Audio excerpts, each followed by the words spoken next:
We have an incredible panel here of people who didn't let their age, their background, their situation, where they came from, hold them back. This is a panel right here. I need to hear y'all. Give it up.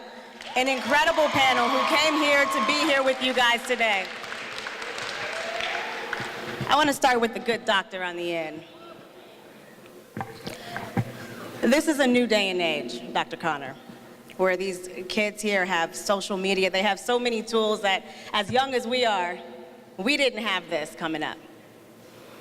Talk about the importance of using social media, the importance of the voice, and how much bigger that voice is now, that it can be amplified with a tweet, with a Facebook post. Why is it so important to get involved? It's not so much that you all just develop social media hashtags, but now you're able to be social movement heroes. If you think about Dr. King and any of those individuals who came before you in the civil rights movement, none of them had cell phones, none of them had social media, none of them had Facebook, Instagram, Twitter, Periscope, none of them had the Snapchat, but they still galvanized the movement. You all have those resources, and if they did more with less, imagine what you can do with what you have. I know we know you listen to Jeezy, Weezy, Yeezy, and Jay-Z, but you also have to understand how to use math, science, and history and interject that with technology. So being able to use social media and being able to be smart with a smartphone is very key, is very significant and important. So not just use it, but create something from it. Think about what you can use to create software. Think about what you can use to create an app so that you can be able to share your voice and your story and be able to inspire somebody else to the next level. I'd like to move down the line with that question as well, because I think it applies to everyone. Oh, okay. I would agree with that. I think one of the things that's important for young people to understand is that social media becomes an opportunity to build your brand. So we have to be conscious of what we put out there, because a lot of times we feel as if you're trying to get into a college, if we have any players or any athletes in here, there are many scholarships that have been taken away because of things that were on social media. So branding is very important in terms of how you put yourself out. So it can be a very powerful tool, but it can also be very, it can be a very catastrophic thing as well if you're not careful. Very true. Thank you. I'll actually take the opportunity to speak from the stance of having abused social media before and having been that person. I've been the person that wasted times and countless hours on arguing with people, not caring about what I was saying, how I was representing myself publicly and things like that. Ultimately, like, our parents have all been our age before, and we hear that a lot, but they've never been our age in this day. So you guys go a lot more than what even I had to in high school almost 10 years ago, through like bullying, all type of stuff online. So I think my main thing would say about social media is stick to yourself, stay true to yourself, and when something don't feel right, just stay clear from it. Like, if you don't feel like something is for you, then stay away from it. Be it laughing on social media, be it liking a post, all of that stuff ultimately affects you and affects someone else. So I could sit here and say, you know, don't do A, B, C, and D online. I've done A, B, C, and D online, and I'm telling you it was a waste of time. So why go through that if I'm telling you what the outcome was and how to avoid it? All the emotional and all that stuff online is unnecessary. So just think about, in 5 years, will this matter? Before you send out a tweet, before you Instagram a picture, ask yourself, in 5 years, will this matter? Will this matter in a day? Will this matter in an hour? So instead of acting in that moment and even partaking in bullying or partaking in just crap that you're posting online, just think before you actually post. Take a step back and ask yourself, is it important? Does it make sense?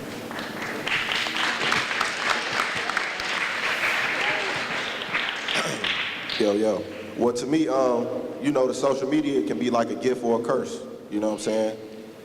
You know, you can sit on there and post guns, drugs, lean all day. And, you know, what you put out into the universe, you know, it go amongst y'all. You know what I'm saying? So if I put that out there to y'all, some of y'all might take to that and start doing that kind of stuff. You know what I'm saying? So I don't want that to happen. So use it for positivity, man. Build your brand. You know, I'm sure everybody in here got a CEO, man, that got something that they want to do, that they want to put out to the world, you know, help people. Y'all want to do clothing lines, y'all want to do music, movies, you know what I'm saying?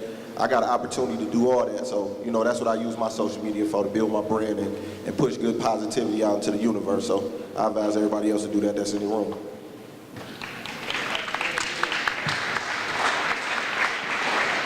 So it's basically what Justino just said is the same thing I'm going to say is if you're going to spend hours on somebody else's platform, making somebody else some millions of dollars, at least own a piece of it. So instead of sitting on Facebook for hours, think about your own Facebook. How can you create a platform where everyone can communicate on something that you're going to get someone to buy an ad to be on? Because that's what you're doing. You're spending time building somebody else's brand. So find out what your company is right now and create your company platform instead of just being there looking at pictures and videos. Create your company platform and start building your brand. You don't have to be out of high school to start building a company. So as an institution builder and an independent artist, if I wasn't making money from Facebook and Twitter, I wouldn't be on it. But I make money from being on there, so that's why I'm there. I'm gonna say this first of all, I don't know where I would be without social media, without Snapchat, without Twitter, without Instagram. A lot of us would be lost, because we sit on it all day. But I feel like social media is a cheat code to life. You can figure out anything you want to at any time. Anybody who wants to be a doctor, you can follow the doctor, you can DM the doctor, you can message the doctor. They may not message you back, but they may write you back. If you want to get in touch with Diddy, it don't hurt to message him. He may not write you back, but he may write you back. So you have to take that chance with social media, but don't rely on social media to get what you need to get done. You still got to put in the footwork. You still got to put in the footwork. It's a smartphone, so do smart things on it.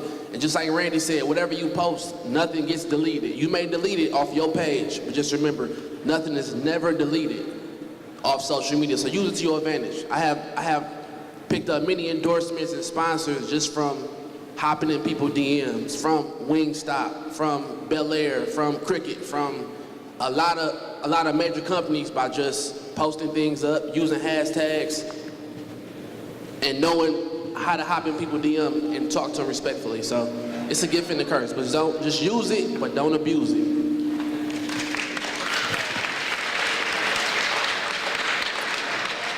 I agree with everybody on the panel as far as it being a gift and a curse.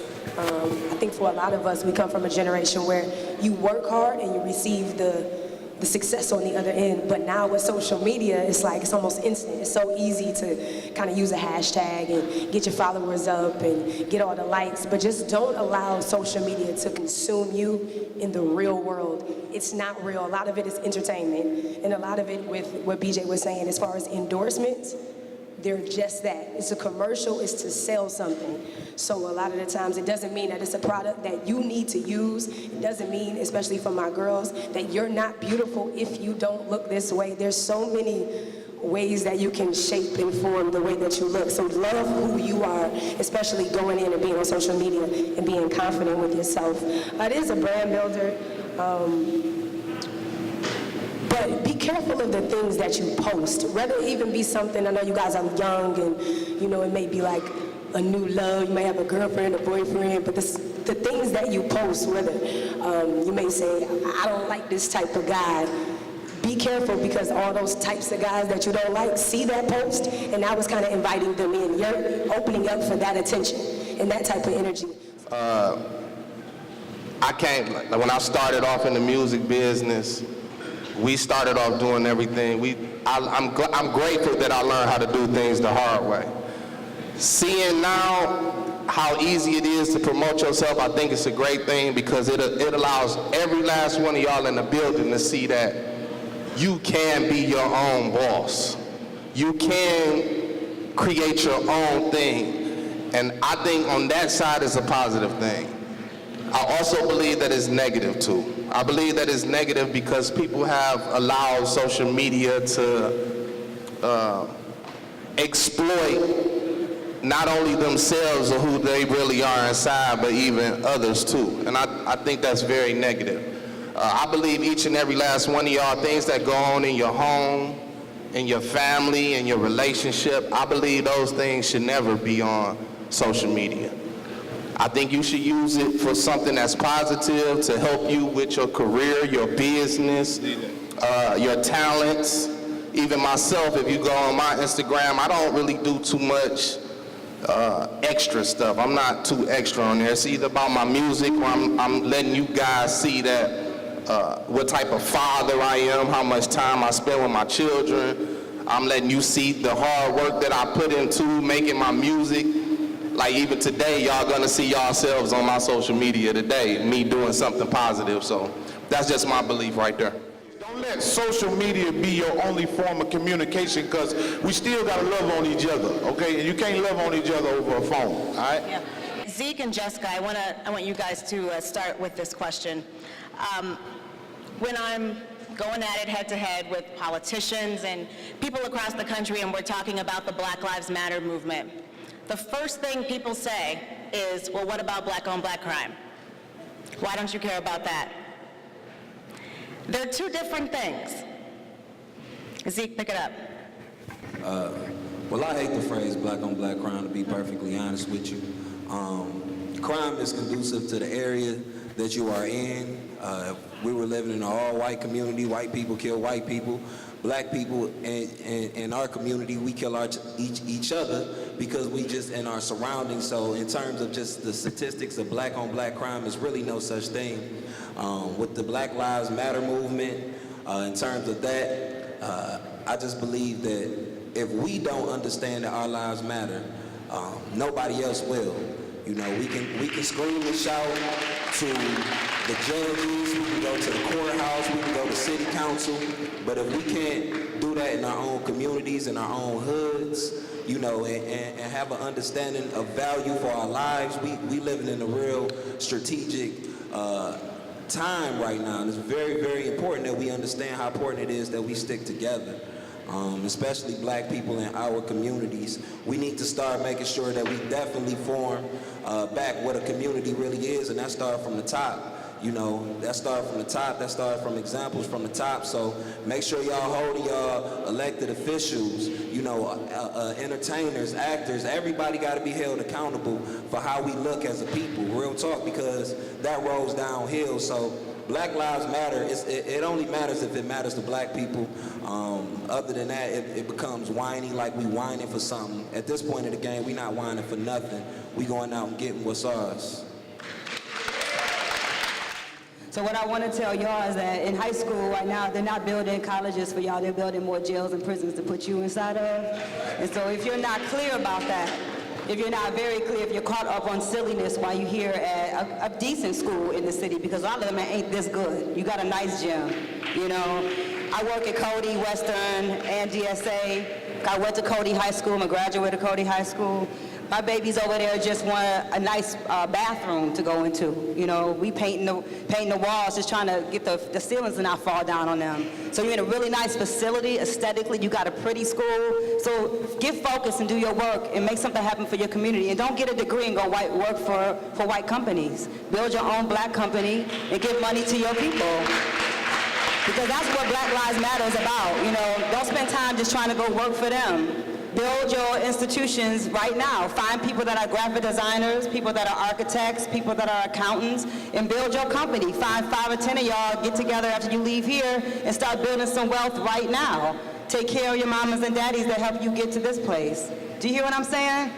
It's all about unity, man. It start right here in this room, really. You know what I'm saying? It start with us. We get it to y'all. Y'all get it amongst y'all peers. Y'all might even have to give it to y'all parents or y'all aunties or y'all bigger brothers. You know what I'm saying? Just because y'all young, don't mean y'all don't have better knowledge than somebody older. You know what I'm saying? So y'all got to realize that y'all voice matter as much as anybody's, and teamwork make the dream work. You know what I'm saying? So we got to start with good choices and good decisions. You know what I'm saying? That's where it all come from, man. So, you know, definitely Black Lives Matter, but, you know, all lives matter for real. You know what I'm saying? So choices and decisions, that's how I feel about it.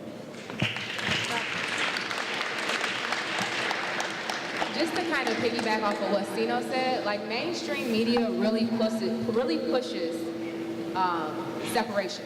It really pushes this agenda of black versus white. So while everything that everyone said is very important, what I want you guys to also consider is not putting yourself in a box. You not did. So take your mind outside that box and actually think about things before you really think about your approach to everything. Like I was the exact opposite in high school. I went to an all-white high school, pretty much. And it taught me a lot. I was uncomfortable, of course, but it taught me a lot. So I really want you guys to kind of like don't embrace Black Lives Matter, because Black lives do matter. But also remember that it's up to us as Black people to get ourselves out of the situations that we've constantly put ourselves in and that others have put us in over and over again. So, like he said, all lives do matter. We're all earthlings. Like, don't separate yourselves from white, Asian, whatever. We're all earthlings and we're all brothers and sisters. So, as I grew older, when I got about junior high, that's when I started to realize how important education was. And my freshman year in high school, I didn't know exactly how I was going to get to college because I knew I couldn't afford it. But I knew I always wanted to have good grades to give myself that opportunity if it ever presented itself. And so, one thing that I really pride myself on was I didn't need anyone to tell me to do my homework or to study. I ended up graduating high school. I had about a 3.0 GPA overall, and I was able to actually get a scholarship right here at Wayne State University, right across the street. And so, yeah. Celebrities being involved, and really, all of you can speak to this. Celebrities getting involved, talking about the city of Flint. I'm not going to ask, what you personally have said or done, but do you think that plays a role, and do you think that Black celebrities have more of a responsibility over politicians? And if so, how do you choose what your platform is? Because we all know the demands of the business versus what we face in the everyday world. You can't fight every battle. How do you pick the one that matters to you? And back to what Randy was saying, it's so true, because it didn't really get that much attention until entertainers started saying something. And it's so sad because it really came from something negative. It came from Meek, another Black man, knocking a Black man down and talking about who has more money and violence and everything else. And that's where the attention came from. And then everybody wanted to step up and donate. And then people started comparing, well, who donated more, Meek Mill or 50 Cent? It's not even about money. It's so much deeper than that. It became not about Flint, it became about those two rap artists. And then it became about Drake. And Meek still losing because 50 Cent gave more. It's not about that. It's such about us as a people and stepping up and really informing each other. But the one thing that bothers me about Flint and the attention that it gets is that it's trendy attention. I feel like a lot of it was to use a hashtag, and with social media, back to even promoting ourselves and getting out in the streets and putting up flyers and really doing the work. Social media allows you to be to halfway support something, not even half. If you post up a flyer and say hashtag Flint, you feel like you've done your part. You can hashtag and say that you donated, but you really haven't even donated. You can take a picture at Costco's with a whole bunch of water and say that you've given to Flint, but you haven't even given to Flint. First of all, the entertainment business, alone is, something else. You gotta be strong for that, because you'll get turned down. Think about Jay-Z, he got turned down from so many labels. All of them. It was, all of them. It was ridiculous. And now, he one of the biggest dudes in hip hop right now. He came from the projects. You feel what I'm saying? So you definitely got to make the right choices, the right decisions, and you got to be, what's the word I'm looking for? You gotta have common sense, man. Common sense. Most people don't even have common sense. You know what I'm saying? You just gotta have common sense, and you gotta know that you can be a Jay-Z, a Eminem, Trick, KD, Cino, DJ, BJ. You can be that or better. You know what I'm saying? So just gotta do what you gotta do, man. Focus, man, and just know everything is at your reach. Very good. And guys, it's 12 o'clock, so we're getting ready to wrap up. I did want everybody to hear from you guys one more time. If you guys could say one thing that you believe has gotten you to where you are now. One thing. One important thing that you believe has gotten you to where you are right now. Make it your business. If you want to learn about yourself and you want to become better and you want better people in office, educate yourself, invest in yourself. If you're going to take it to that next level, learn how to be an entrepreneur and be able to invest in your own business and in each other and your community and making your friends better. And if she wants to open up her own shop, help her. If she doesn't know how to, help her. You may have read a book where she can learn something. Help her. Thank you. Know what I mean? So I just made sure that I studied and learned about myself. Can I get your undivided attention, please? All right, thank you. one piece of advice that stuck with me, I'm gonna give to you is one thing is to never quit. And I said, you know, I'm never gonna quit. He said, no, listen to me, never quit, because once you quit one time, you'll quit again. And every time you quit, it'll get easier and you'll continue to do it. So just always in your mind. Yeah. So no matter how hard something gets, no matter how tough it is, pride yourself on being tougher than the situation. So that's my best advice I can give you, is to never quit. If you don't know anything, if you don't know something, study it, learn it, ask questions. Don't be ashamed to raise your hand in class. Teacher can go over that again. So that's my best advice. Please take it, take that into consideration. That's probably the main reason why I'm here today. So. Thank you. Sino. Well, my main thing that got me here today is I wanted to not be one of those statistics of a young black man dead or in jail. And, you know, I wake up and think about my mama and the struggle she been through, and I think about my son, and I want to, you know, do something for my family, man. I want to get my family out of this place, you feel what I'm saying? So I do it to make it better for people around me, and so it'll be a domino effect, and they can do the same thing. So that's what keep me going, man. Just, you know, my family, you know what I'm saying? I don't want to be that statistic, so that's it. Thank you. Do it for the ghetto. We'll just keep going all the way down the line. I think the main thing that's gotten me here today is my passion. Passion it keeps you consistent. It keeps you consistent and it keeps you going. Whether it's going towards something positive or something negative, your passion is what gets you and keeps you going. The word realism, you know, being real about what's going on. You know, I use that in my everyday life. New Era Detroit, we got one of the fastest growing young black organizations in the country. And we started in 2014. I remember trying to get all my homeboys, all my relatives, all my families. Look, bro, look, they killing our kids. They raping our women. You know, they disrespecting our communities and our neighborhoods. Bro, we got to do something about it. You know, we woke up and got real. A lot of people didn't make it. It's a lot of people now, they still don't, you know, they don't even mess with it because they look at it like, man, whatever, you know what I mean? The world is what it is, or, you know, I'm not really cut out to do that type of community work.